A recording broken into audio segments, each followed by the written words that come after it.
Welcome to my YouTube channel. Today in this video we are going to discuss how to identify the types of phrases and clauses. Phrases and clauses तीन type के होते हैं. First is noun phrase or clause, second is adjective phrase or clause, and the third one is adverb phrase or clause.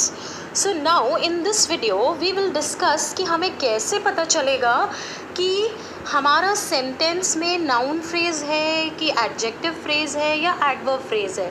Basically phrases और clauses में noun, adjective और adverb को categorise हम कैसे करें उसकी शॉर्टकट ट्रिक आपको मैं इस वीडियो में बताती हूँ. चलिए हम स्टार्ट करते हैं. सबसे पहले नाउन फ्रेज या क्लॉज से.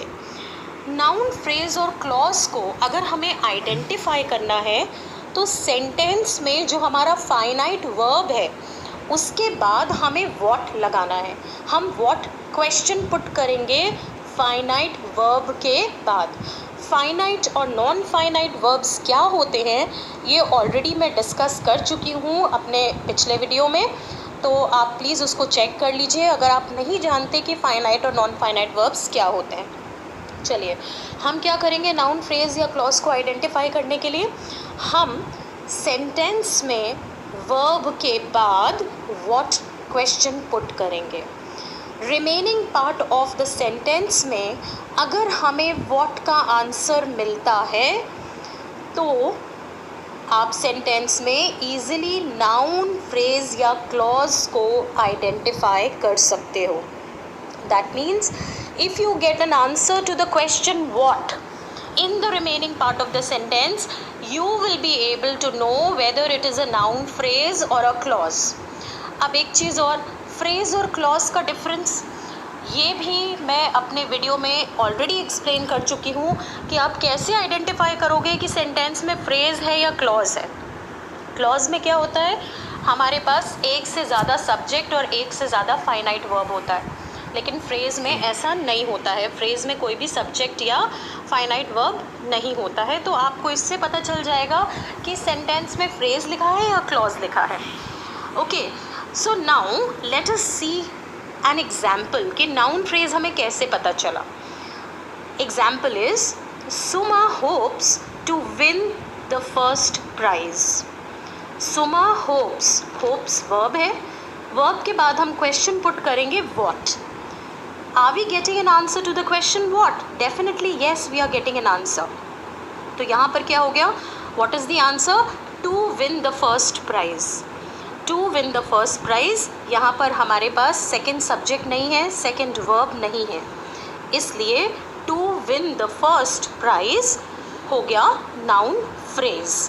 ओके, बेसिकली आपको जिस क्वेश्चन का आंसर मिलेगा वो क्वेश्चन वर्ड आपको बता देगा कि सेंटेंस नाउन फ्रेज है या क्लॉज है, या फिर एडजेक्टिव फ्रेज या क्लॉज है, या एडवर्ब फ्रेज या क्लॉज है. हमको क्वेश्चन पुट करना है. तो अगर हमें व्हाट का आंसर मिलता है तो स्ट्रेट अवे नाउन फ्रेज या क्लॉज हो गया. अब ये जो सेंटेंस मैंने अभी लिखा है स्क्रीन पर, ये क्या है, ये फ्रेज का एग्जाम्पल है क्योंकि इसमें हमारे पास सिर्फ एक सब्जेक्ट है और एक ही वर्ब है. अब हम एक और एग्जाम्पल देखते हैं. सेम एग्जाम्पल को हम क्लॉज फॉर्म में लिखते हैं. Suma hopes that she will win the first prize. फिर से हम सेम क्वेश्चन पुट करेंगे होप्स के बाद. हमने क्वेश्चन लगाया व्हाट. व्हाट लगाने के बाद remaining part of the sentence में हमें आंसर मिल रहा है व्हाट का. नाउ द डिफरेंस इज, पहले वाले में हमारे पास दूसरा सब्जेक्ट नहीं था और दूसरा वर्ब नहीं था. इसमें हमारे पास सुमा के लिए शी यूज़ हुआ है, तो ये एक और सब्जेक्ट हो गया. विल विन ये वर्ब हो गया. Okay, so that means hopes और विल विन दो वर्ब्स हो गए, दो फाइनाइट वर्ब्स हो गए. दैट मीन्स ये जो दैट से स्टार्ट होके एंड तक सेंटेंस जा रहा है ये हो गया क्लॉज. तो यहाँ पर व्हाट का आंसर मिला, इसलिए सेंटेंस हो गया नाउन क्लॉज. सेम एग्जाम्पल को हमने दो तरह से लिखा है. एक फ्रेज के फॉर्म में और दूसरा क्लॉज के फॉर्म में। तो इससे आपको एक चीज़ और क्लियर हो गई कि अगर हमें सेंटेंस को फ्रेज से क्लॉज में कन्वर्ट करना है या क्लॉज से फ्रेज में कन्वर्ट करना है तो उसको हम कैसे करेंगे। सीधी सी बात है, हमें सब्जेक्ट ऐड करना पड़ता है, वर्ब ऐड करना पड़ता है और ऑटोमेटिकली कन्वर्ट हो जाता है फ्रेज से क्लॉज में। ठीक है, तो ये वीडियो में आप समझ लीजिए इट इज़ 2 in 1। यहाँ पर आप types of phrases and clauses भी आइडेंटिफाई कर रहे हैं, प्लस आपको कन्वर्ट कैसे करना है वो भी आप सीख रहे हैं। आई होप नाउन क्लियर हो गया होगा। नाउन में क्या किया हमने, क्वेश्चन व्हाट लगाया, यानी कि आप अगर व्हाट का आंसर आपको मिलता है रिमेनिंग पार्ट में तो इट इज़ क्लियर कि सेंटेंस में नाउन, फ्रेज या क्लॉज का यूज़ हुआ है। फ्रेज और क्लॉज मैं आपको ऑलरेडी बता चुकी हूँ कैसे डिफ्रेंशिएट करना है। इसके बाद आता है एडजेक्टिव फ्रेजेस और एडजेक्टिव क्लॉजेस। एडजेक्टिव हमें अच्छे से पता है कि ये नाउन या प्रोनाउन को डिस्क्राइब करता है, क्वालिफाई करता है। कोई भी एडजेक्टिव नाउन या फिर प्रोनाउन को क्वालिफाई करता है। अब नाउन या प्रोनाउन को अगर क्वालिफाई कर रहा है तो हम नाउन के तुरंत पहले क्वेश्चन क्या पुट करेंगे, विच या हु या हुम, और अगर हमें इसका आंसर मिला तो वो एडजेक्टिव फ्रेज या क्लॉज कहलाएगा। इसको और अच्छे से समझने के लिए आप अपने स्क्रीन पर दिए हुए एग्जाम्पल को देखिए। एग्जाम्पल कहता है a man of courage is respected everywhere. हम क्या क्वेश्चन पुट करेंगे, विच मैन, आंसर क्या मिला, ऑफ करेज। ऑफ करेज एक छोटा सा फ्रेज है तो ये हो गया एडजेक्टिव फ्रेज।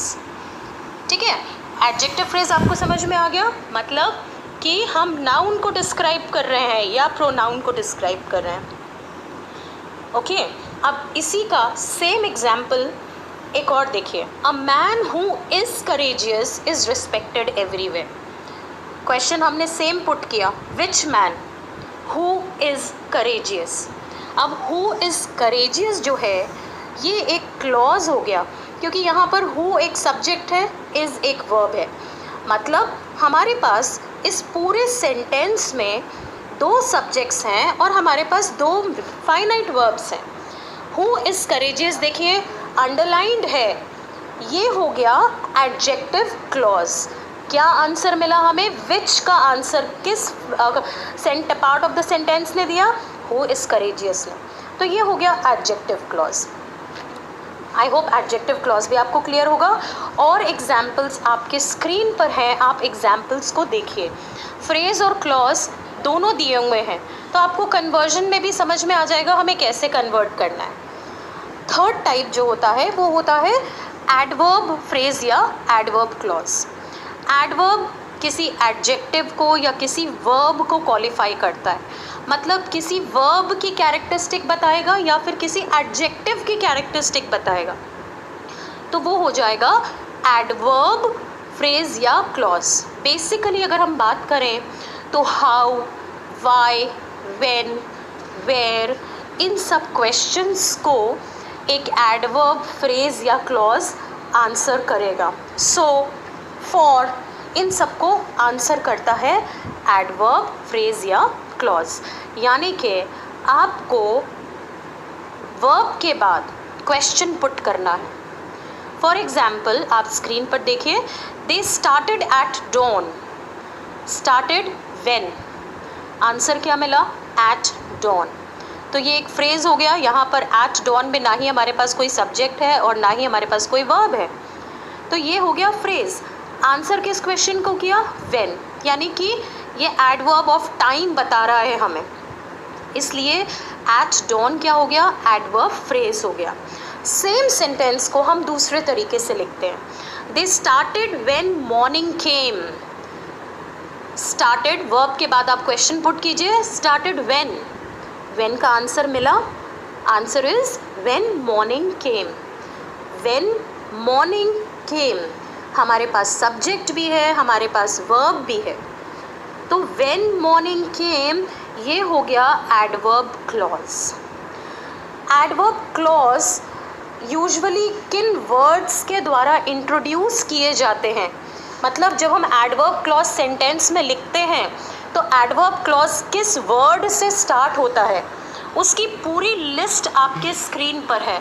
आप उस पूरी लिस्ट को देखिए कि अगर एडवर्ब क्लॉज ऑफ टाइम है तो वो किससे स्टार्ट होगा, एडवर्ब क्लॉज ऑफ प्लेस है तो वो किससे स्टार्ट होगा, कंपैरिजन है तो उसमें क्या आएगा, अगर मैनर है, एडवर्ब ऑफ मैनर है तो उसमें क्या आएगा, एडवर्ब ऑफ कंडीशन है तो क्या आएगा।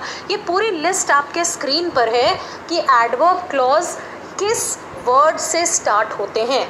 आपको बहुत ही सिंपल लगेगा एडवर्ब क्लॉजेस को आइडेंटिफाई करना। तो एडवर्ब क्लॉजेस भी आई होप क्लियर हो गया होगा। वाइंड अप करने से पहले आपको क्या करना है, वर्ब के बाद आपको क्वेश्चन पुट करना है या नाउन के बाद क्वेश्चन पुट करना है। सेंटेंस को रीड करते ही आपके दिमाग में ऑटोमेटिकली क्वेश्चन आएगा। अब वो जो क्वेश्चन आएगा वो डिसाइड करेगा कि सेंटेंस में नाउन फ्रेज या क्लॉज है, कि एडजेक्टिव फ्रेज या क्लॉज है, या एडवर्ब फ्रेज या क्लॉज है। अब अगर हम बात करते हैं, क्वेश्चन मान लीजिए हमारे दिमाग में आया वाई, हमें सेंटेंस में वाई का आंसर मिल रहा है। जैसे एग्जाम्पल लीजिए, she worked hard for her success. She worked hard why, why का आंसर मिल रहा है। अगर हमें वाई का आंसर मिल रहा है तो हमें पता है कि वाई का आंसर अगर मिल रहा है तो यानी एडवर्ब हो गया। For her success, for her success एक फ्रेज है तो ये एडवर्ब फ्रेज कहलाएगा।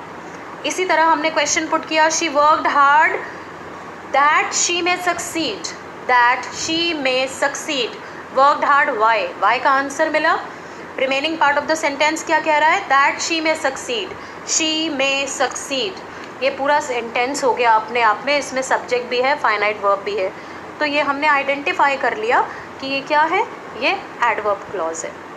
इसी तरह से अगर आपने क्वेश्चन पुट किया और आपको विच का आंसर मिला तो आप समझ जाओगे कि वो एडजेक्टिव फ्रेज या क्लॉज है।